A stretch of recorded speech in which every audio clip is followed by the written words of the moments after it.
My historical figure that I based my altar on was Elvia Carrillo Puerto. She was born in the Yucatan. She helped push feminism to the forefront of Mexican politics in the early 20th century. Um, she was known as La Monja Roja for being part of a group of Mexican women who fought for their political rights during and after the revolution. From a young age, she became aware of the inequality between social classes that existed. She also studied under the poet and early feminist Rita Centina Gutierrez. What she learned from her was the notion of gender equality.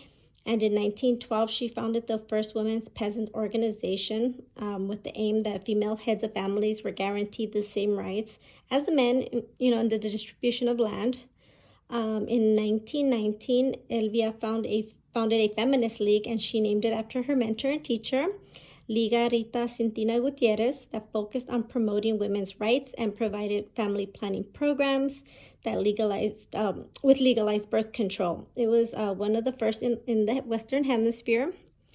In 1923, Elvia became Mexico's first woman state deputy. She was elected to the Chamber of Deputies. However, after the murder of her brother, Felipe Carrillo Puerto, who was the governor at the time, she had to leave the Yucatan because she received so many death threats. She never gave up fighting for women's rights, and she lived out the rest of her life in Mexico until she died at the age of 90. So a few of the items that I picked for her personal items. I got some poetry books because, as you know, she studied under the famous poet Rita Centina Gutierrez, and she loved poetry. I also have the birth control which she helped many families.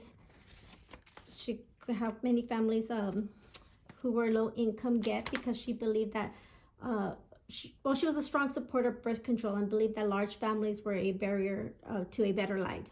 Her league was responsible for distributing at least 5,000 copies of Margaret Sanger's pamphlet regulating the birth of the compass of the home, safe and scientific ways to avoid conception. If you know, Margaret Sanger was the founder of Planned Parenthood. I also have a little protest signs here to represent, she was a fierce believer in the equality of women's rights. She fought for literacy, birth control, and the right to decide how to live with their sexuality.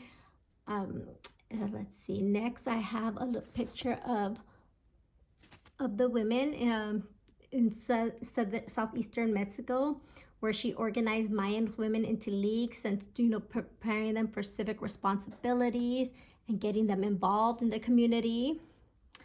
I also put in a picture of her brother, Felipe Carrillo Puerto, who was the governor of the Yucatan, which she helped, get him elected. They were very close. That's her older brother, and they were close throughout their whole life. Because he was governor, he granted women political rights. He began family planning programs. He even confiscated large estates and returning them to the native peoples. The other thing I have here is the voting pamphlet that we got for this year's election. She was a woman's right that she wanted women to have the right to vote. She fought so hard to get this law changed, and luckily she was able to see that achievement accomplished when women were granted the right to vote in Mexico in 1953. Elvia was 75 years old, and she was actually able to vote in the presidential election. So those are the items that I picked. I think, and then I think this was really cool. Google actually celebrated her 139th birthday. I thought this was a really cool drawing that they depicted of her. They did this on December 6, 2017. And I thought that was a really cool depiction because it brought her, you know, to nowadays, and not many people know her name or know who she is, but this brought her up to the forefront, and I think a lot of people got to learn a little bit more about her. And that's it.